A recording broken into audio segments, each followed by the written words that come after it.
pamahalaan. Paliwanag ng opisyal ng Pag-ibig doon, pakikinabang ang mga OFW sa mga benepisyo sa pag-ibig.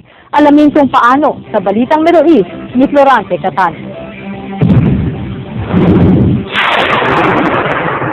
Hindi inaasahan ni Team Malyari, Merchandising Supervisor sa Eastern Saudi, na nagiging mandatory ang membership ng Pag-ibig Fund simula noong Enero 1 nitong taon.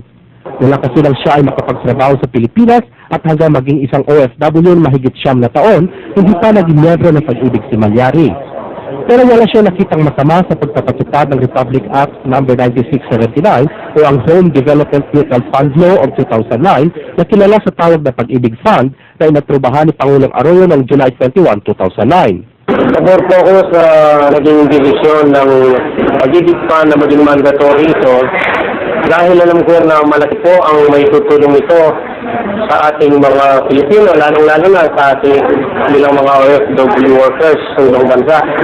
Magpapamiyembro na daw siya sa Pag-ibig para ma-avail din niya ang mga benepisyo sa takdang panahon. Tulad ni Malyari, pabor din si Buddy Malapad sa mandatory membership kaya i-activate na daw niya ang kanyang membership na natigil noon pang 1980.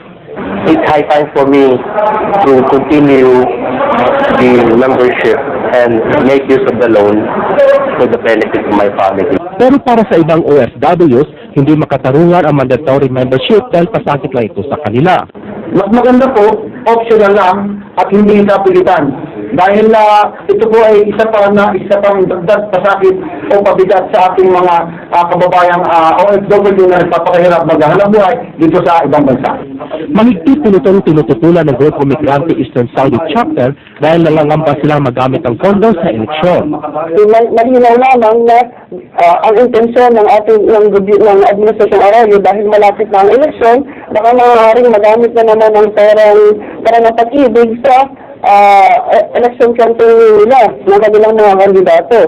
Ayon naman kay Laksamana Tuan, opisyal ng Pag-ibig sa Alcobar, mabisang paraan daw ng pag-iimpok ang pagiging miyembro ng Pag-ibig.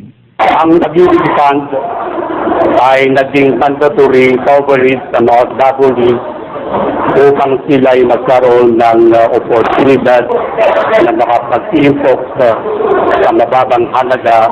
Makaka-avail din daw ang mga miyembro ng housing loan mula 300,000 hanggang 2 million pagkatapos makapag-contribute ang 2 taon sa mababang interest rate mula 6% hanggang 11.5% kada taon.